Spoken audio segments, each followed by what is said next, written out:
Alors, dans ce nouveau chapitre, Al-Mu'allif, donc Ibn Hibban, rahimahullah ta'ala, il met en évidence deux aspects très importants.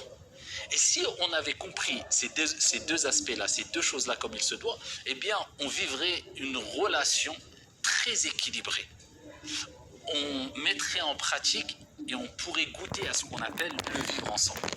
Alors, je vais caricaturer un peu. Ces deux aspects-là, si on les comprend, eh bien, on sera ni rebelle, ni mauvais, méchant, ni agressif, et ni, alors je vais caricaturer, ni vendu. On ne vendra pas nos principes, et on restera fidèle à nos principes.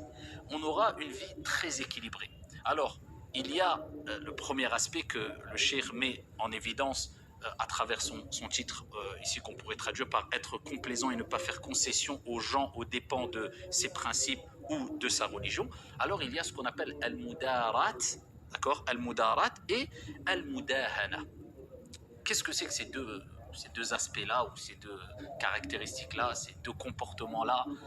Al-mudarat, c'est le fait, et c'est demandé en islam, de parler, d'échanger avec les gens, de se comporter avec bienveillance, avec complaisance, avec douceur, avec sagesse, avec tolérance. Et quelque part, quelquefois, fermer les yeux. Agir avec taraful. Puisque de toute manière, si tu ne fermes pas les yeux quant aux défauts que les gens peuvent avoir, eh bien tu resteras seul. Et même toi, tu ne te supporteras pas puisque toi-même, tu es rempli de défauts. Donc, c'est-à-dire que tu vas passer, d'accord, outre, tu vas ne pas prêter attention à certaines choses.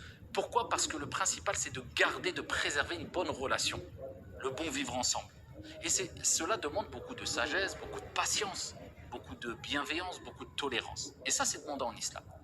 Et la deuxième chose qui est néfaste, par contre, c'est ce qu'on appelle al-mudahana.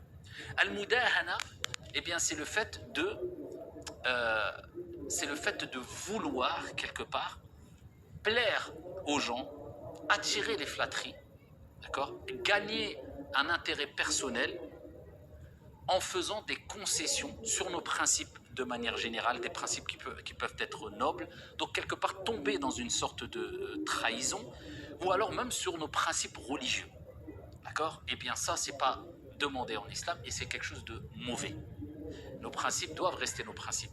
Mais garder nos principes ne doivent pas nous pousser à réagir de manière très frontale, comme certains le font. Alors c'est des rebelles, tout le temps, ils veulent soi-disant défendre leurs principes même religieux, et ils agissent avec agressivité, avec même quelquefois imposer leurs principes aux autres. Non, regardez l'équilibre que nous donne la religion. C'est-à-dire, j'ai mes principes, je ne renonce pas à mes principes, mais je ne t'impose pas à toi aussi de renoncer à tes principes. Et pour pouvoir mettre en application ce respect mutuel, eh bien, j'agis avec bienveillance, avec un bon comportement, avec tolérance. Et bien sûr qu'on peut rentrer dans les détails, dans le fait de délaisser des principes religieux ou alors des choses qui font partie de la religion. Il y a des exceptions. Par exemple, quand on ne parle pas de principes fondamentaux dans la religion, comme par exemple des sunan, des choses qui sont recommandées. Vous savez que quelquefois on doit les délaisser. Donc c'est pour ça que je ne rentre pas dans les détails. Exemple, il y a une règle qui dit si tu appliques une sunna, une chose qui n'est pas obligatoire, mais tu sais qu'en appliquant cette sunna, eh bien ça va provoquer quelque chose de mal ou de grave. Eh bien le fait de délaisser la sunna qui n'est pas obligatoire, c'est préférable. Vous voyez, est-ce que j'ai fait des concessions quelque part ou une concession ici? Est-ce que j'ai délaissé un principe religieux? Oui, enfin un principe, quelque chose qui fait partie de la religion, mais c'est pour éviter un plus grand mal et sachant que ça, ce n'est pas une chose obligatoire.